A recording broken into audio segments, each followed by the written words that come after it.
The man, let's call him Mark, arrives at the nearly empty station.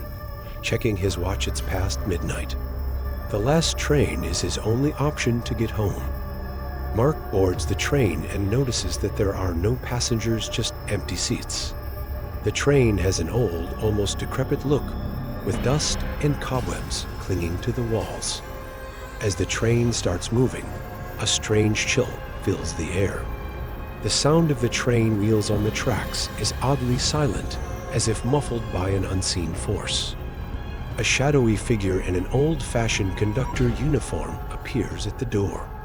His pale face is gaunt, his eyes sunken, and his voice is a hollow echo when he greets Mark. The conductor introduces himself with an odd and distant air. He tells Mark that he's the last passenger of the night, and the train is bound for the end of the line. Mark takes a seat, feeling uneasy. The train begins to move faster than usual, and the lights flicker in and out. Strange sounds, whispers, muffled voices start to rise from the walls. Mark tries to distract himself by reading, but a sudden, inexplicable cold wave rolls through the train, causing him to shiver uncontrollably. Mark gets up to stretch his legs. Walking down the empty corridor, he feels the sensation of being watched, but finds no one. There's an odd pressure in the air, as though the walls are closing in on him.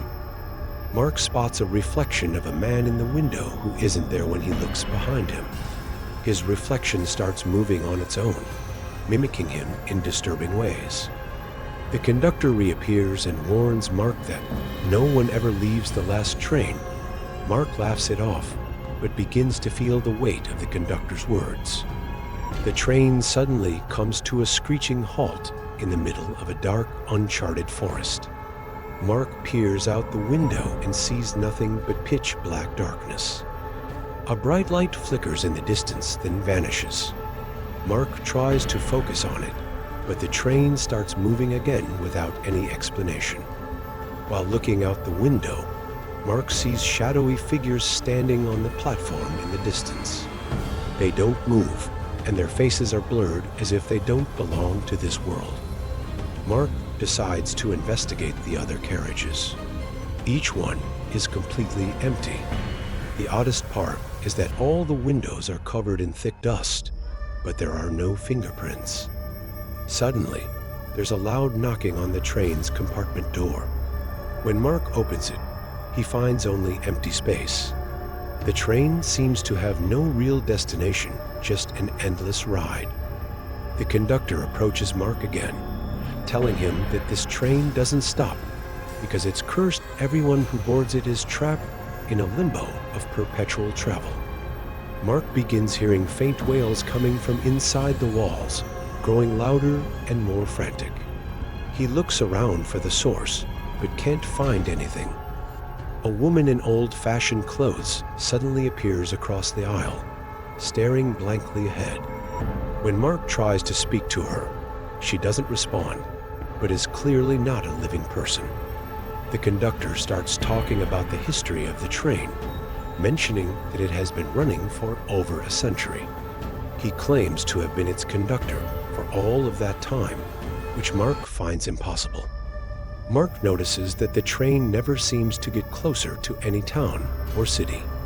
The environment outside looks identical every time he glances out the window. As the train speeds through a dense fog, Mark sees a figure in the distance. It's a man who looks exactly like him, standing motionless at the edge of the tracks.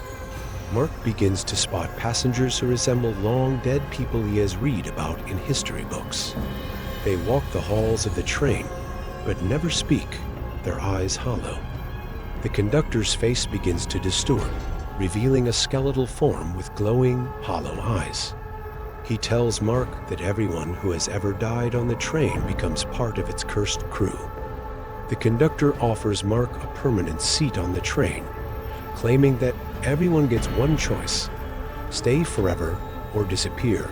Mark refuses, but something about the train pulls him deeper into its grip. Mark tries to escape by breaking open a window, but it's sealed shut with some unseen force. The more he struggles, the more the train seems to resist him. The conductor appears for one last time and offers Mark a choice. He can stay on the train forever or take a special ride to the end of the line where he'll be free. Mark decides to make a desperate attempt to escape, charging towards the train's exit doors. But just as he reaches them, the conductor grabs him, telling him he can never leave. Mark realizes that no matter where he goes on the train, it's the same place over and over. He is trapped in a never-ending loop of the same carriages, the same faces, and the same cold emptiness.